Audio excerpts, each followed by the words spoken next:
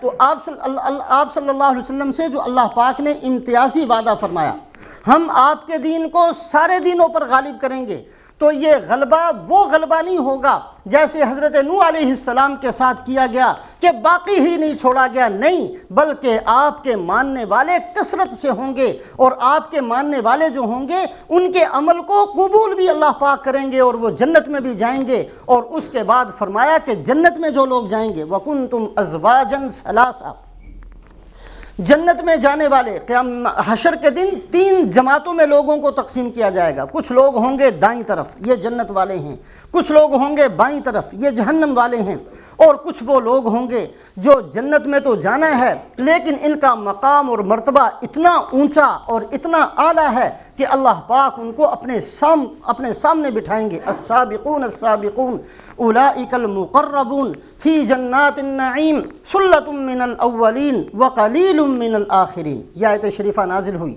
یہ سابقون السابقون کا درجہ حاصل کرنے والے جتنی امتیں دنیا کے اندر آئی تھیں ان میں سے بہت بڑی جماعت ہوگی سابقون السابقون کی، اور اس امت میں سے بہت تھوڑے سے لوگ ہوں گے۔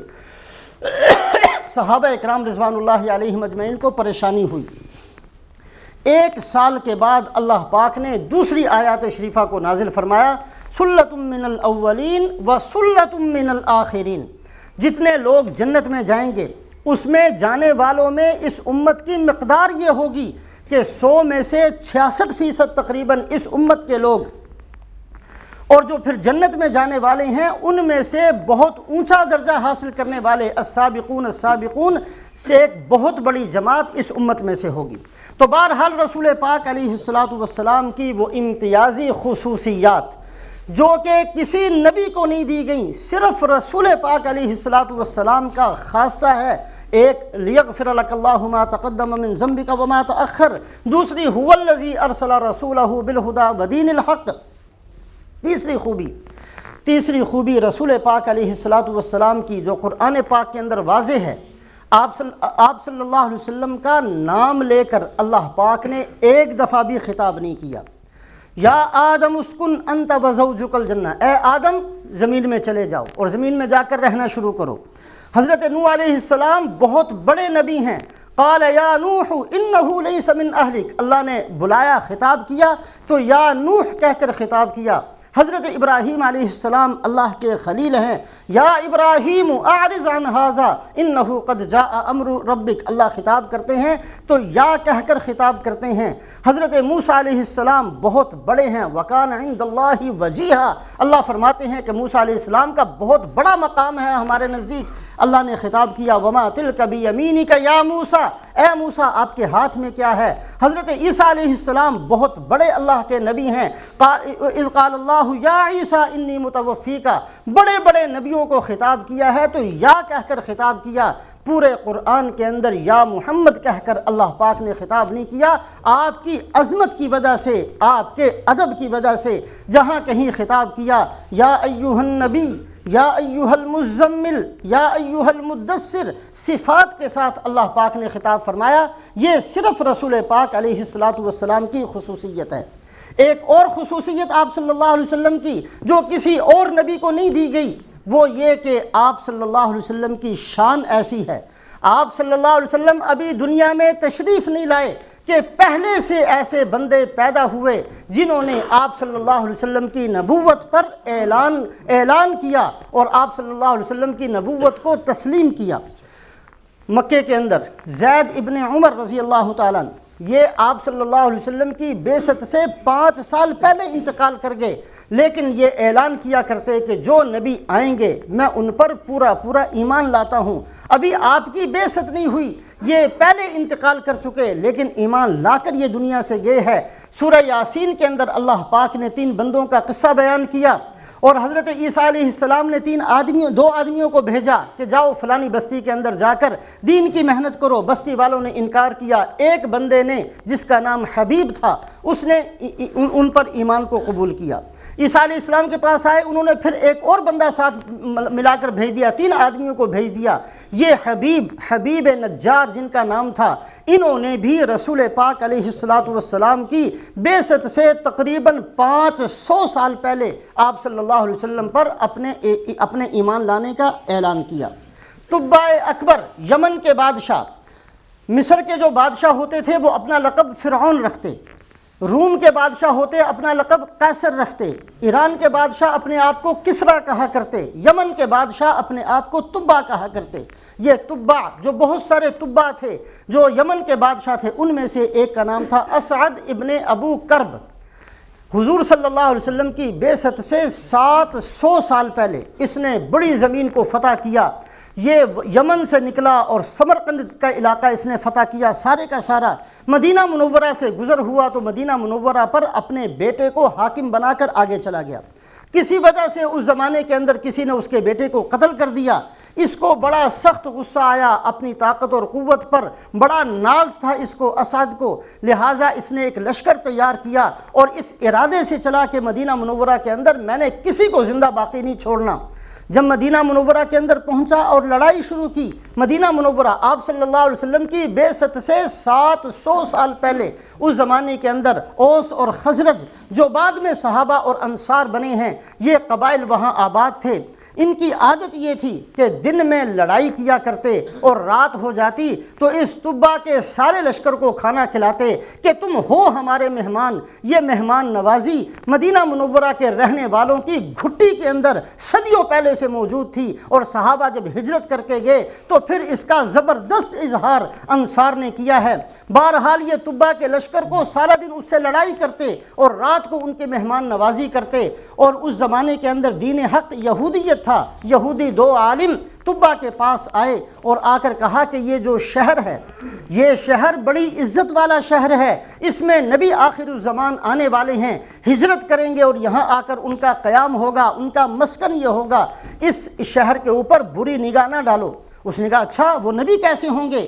ان یہودی علماء نے جو تورات کے اندر رسول پاک علیہ السلام کی خوبیاں لکھی ہوئی تھی ساری کی ساری بیان کی۔ اس تبع نے جس کا نام اسد تھا، اس نے کہا میں تمہیں گواہ بناتا ہوں کہ میں محمد الرسول اللہ صلی اللہ علیہ وسلم پر ایمان لے آیا۔ مدینہ منورہ کے اندر ایک گھر بنایا اور یہ ان لوگوں کو کہا کہ یہ میری طرف سے ہدیہ ہوگا رسول پاک علیہ السلام کی خدمت میں، میرے ہوتے ہوئے تشریف لائے تو میں خود اپنے ہاتھوں سے بطور ہدیہ کے پیش کروں گا، اور اگر میرے ہوتے ہوئے نہ آئے میں اپنی اولادوں کو وصیت کر کے جاؤں گا اور وہ اپنی اولادوں کو وصیت کر کے جائیں۔ رسول پاک علیہ السلام نے جب ہجرت فرمائی ہے، حضرت ابو ایوب انصاری میزبان بنے ہیں، اور حضرت ابو ایوب انصاری جس گھر میں رہا کرتے تھے یہ وہی گھر تھا جو تبع اکبر نے رسول پاک علیہ السلام کی خدمت میں ہدیہ کیا۔ آپ صلی اللہ علیہ وسلم نے قدردانی کی ہے حضرت ابو ایوب انصاری کی کہ یہ فرمایا کہ میں نے تیری میزبانی کو قبول کیا۔ حقیقت یہ تھی کہ ابو ایوب انصاری خود رسول پاک علیہ السلام کے گھر میں بہت عرصے سے ٹھہرے ہوئے تھے۔ اس تبع اکبر نے اشعار لکھے، شہدت علی احمد انہ رسول من اللہ بار النسم لو مد عمری الی عمرہ لکنت وزیرا لہ وابن عم وجاہدت بالسیف اعداءہ وفرجت عن صدرہ کل غم، کہ میں اس بات کی گواہی دیتا ہوں کہ حضرت محمد صلی اللہ علیہ وسلم جو آخر کے اندر آئیں گے وہ دنیا کے اندر سب سے زیادہ عزت والے، سب سے زیادہ اونچے مقام اور مرتبے والے ہوں گے، میں ان کے اوپر ایمان لاتا ہوں۔ اگر اللہ نے میری عمر لمبی کر دی اور میری عمر ان کے ظہور تک ہو گئی تو تم لوگ دیکھو گے کہ میرے ہاتھ میں تلوار ہوگی اور میں ہر اس بندے کے سر کو کاٹتا چلا جاؤں گا جو رسول پاک علیہ السلام کی شان میں کوئی گستاخی کا کلمہ کہے گا۔ وجاہدت بالسیف اعداءہ، ان کے دشمنوں پر میری تلوار چلتی رہے گی۔ یہ اشعار بھی کہے اور ایک مکان بھی رسول پاک علیہ السلام کی خدمت میں ہدیہ بھیجا۔ تو آپ صلی اللہ علیہ وسلم کی سینکڑوں خصوصیات میں سے جس میں کوئی بھی آپ کا شریک نہیں ہے، ایک خصوصیت یہ بھی ہے کہ کسی نبی پر اس کی بعثت سے پہلے کوئی ایمان نہیں لایا، لیکن آپ صلی اللہ علیہ وسلم کی بعثت کیا، آپ کی ولادت باسعادت سے صدیوں پہلے ایسے لوگ زمین میں پیدا ہوئے جنہوں نے رسول پاک علیہ السلام کی ذات اقدس پر ایمان کو قبول کیا۔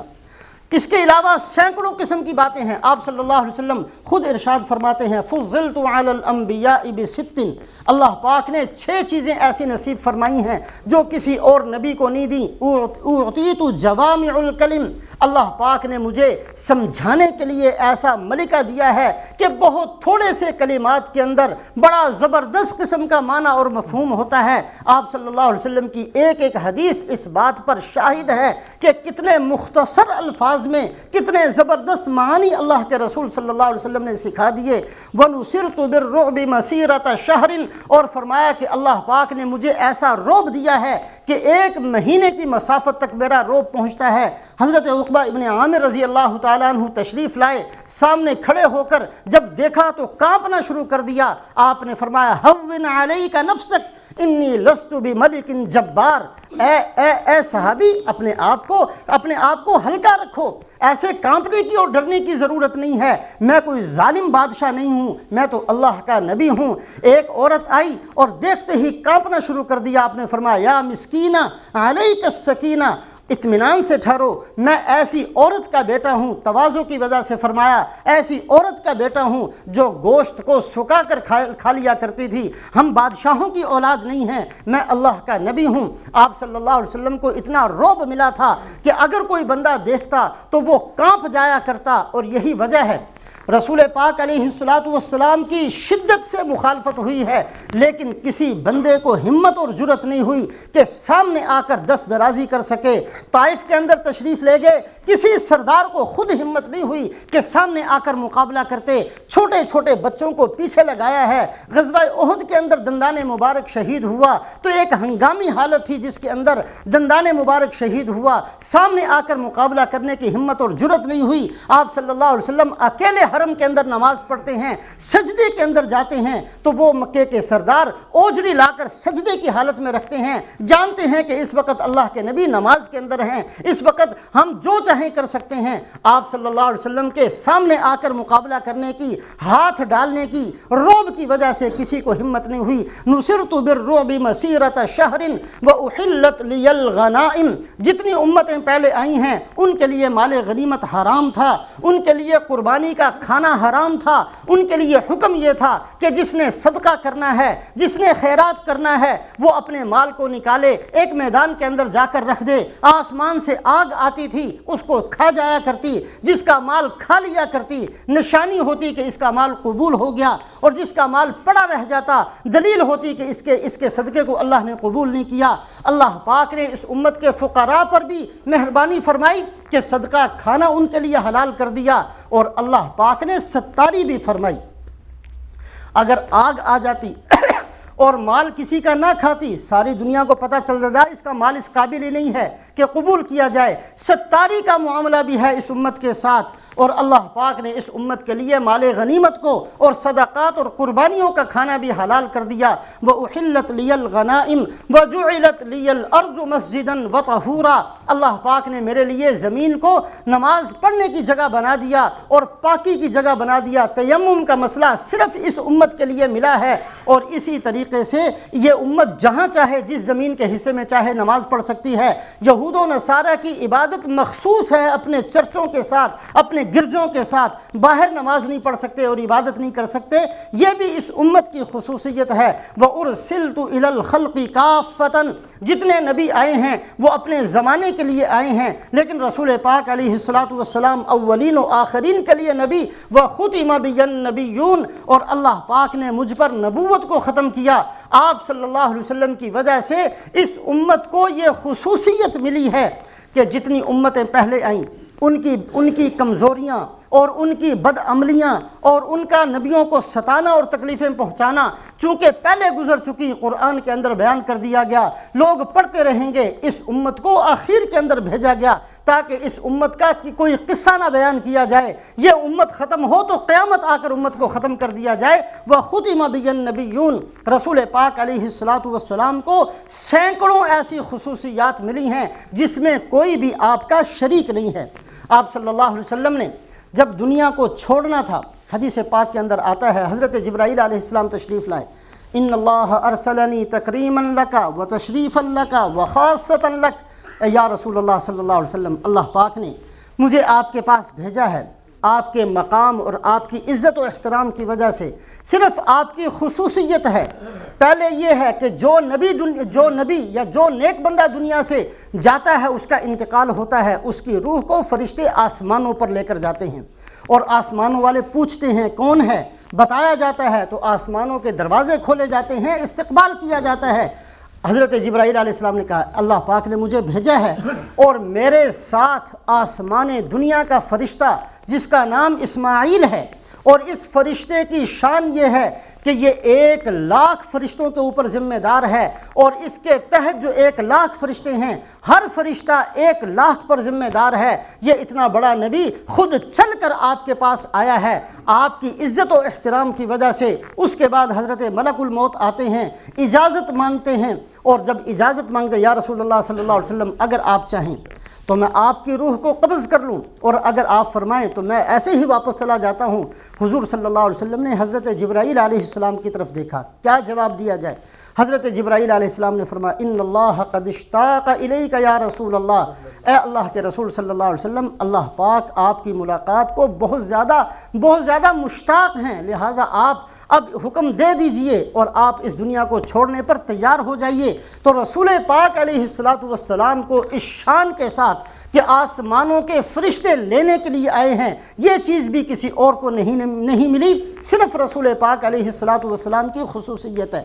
اور اس کے بعد جتنے دنیا کے اندر نبی آئے، اللہ پاک نے اپنی حکمت اور اپنی مصلحت کے پیش نظر کسی نبی کا متعین طور پر روزہ اور ان کا مقبرہ کسی نبی کا بھی متعین نہیں ہے۔ اندازے ہیں، کچھ لوگوں کے اندازے ہیں کہ حضرت شعیب علیہ السلام آج کل اردن کے اندر ہیں، حضرت موسیٰ علیہ السلام کی قبر اسرائیل کے اندر ہے، ابراہیم علیہ السلام کی قبر وہاں ہے، اندازہ ہے۔ یقینی طور پر قرآن اور حدیث کی کوئی آیت اس بات پر نشاندہی نہیں کرتی کہ واقعی یہ ان حضرات انبیاء علیہم الصلوات و تسلیمات کی قبریں ہیں، سوائے رسول پاک علیہ السلام کے۔ اس لیے کہ قیامت تک امت کو جو کچھ ملنا ہے وہ آپ صلی اللہ علیہ وسلم ہی کی وجہ سے ملنا ہے۔ مدینہ منورہ کے اندر قحط آ گیا، لوگ حضرت عائشہ صدیقہ رضی اللہ تعالیٰ عنہ کی خدمت میں حاضر ہوئے، جی کیا کریں؟ حضرت عائشہ رضی اللہ تعالیٰ عنہ نے فرمایا آپ صلی اللہ علیہ وسلم کے روضہ اقدس اور آسمان کے درمیان میں جو چھت ہے، حجرہ مبارک کی جو چھت ہے، اس کے اندر سوراخ کر دو۔ جب سوراخ کرو گے تو آسمان رونا شروع کر دے گا، آپ صلی اللہ علیہ وسلم کی جدائی کا صدمہ برداشت نہیں ہوگا اور تمہارے اوپر بارش ہو جائے گی۔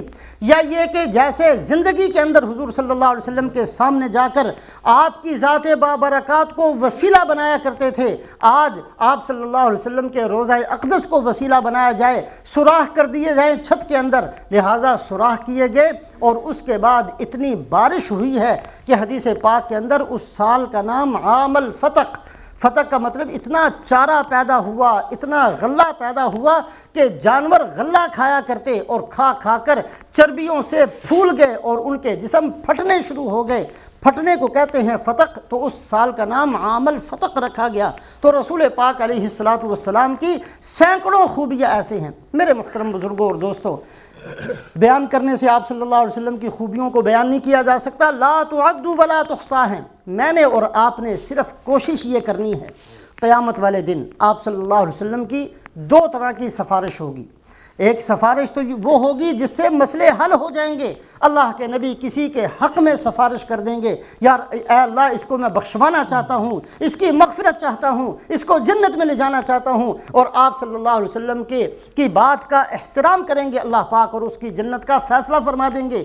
اور ایک دوسری سفارش ہوگی جو کہ سفارش مہلکہ، شفاعت مہلکہ ہوگی۔ اللہ کے نبی کھڑے ہو کر کہیں گے اے اللہ میں اس بندے کو جہنم میں ڈالنا چاہتا ہوں۔ وقال الرسول یا ربی ان قوم اتخذوا هذا القرآن مہجورا، اے اللہ یہ وہ بندے ہیں جنہوں نے میری سنت کا مذاق اڑایا ہے، جنہوں نے میرے دین کو چھوڑا ہے، جنہوں نے مجھے تکلیف پہنچائی ہے، ان کے اعمال مجھ تک پہنچتے تھے اور مجھے تکلیف ہوتی تھی، آج میں ان کے خلاف اے اللہ میں ان کے خلاف دعوے دار بنتا ہوں۔ تو آپ صلی اللہ علیہ وسلم کی شفاعت ہمیں مل جائے، شفاعت منجیہ، ایسی شفاعت جس سے نجات ہونی ہے، ایسی شفاعت سے کچھ حصہ مل جائے، اور قیامت والے دن اللہ کے نبی ہمارے خلاف اللہ نہ کرے کہ دعوے دار بن جائیں، اس چیز سے ہم بچ جائیں۔ اس کے لیے اس چیز کو سامنے رکھ کر ہم نے زندگی گزارنی ہے، آنکھیں بند کر کے زندگی نہ گزاریں۔ دین آ گیا تو عمل کر لیا، نہ آیا تو چھوڑ کر آگے چلے گئے، سنت کا مذاق اڑاتے ہوئے چلے گئے، سنت کو چھوڑتے ہوئے چلے گئے، ساری زندگی کبھی بھی نیت نہیں کی کہ سنتوں پر عمل کرنا ہے، ایسی بےہودہ زندگی گزارنے کی نیتیں چھوڑ دیں۔ اللہ مجھے بھی عمل کی توفیق نصیب فرمائے، آپ حضرات کو۔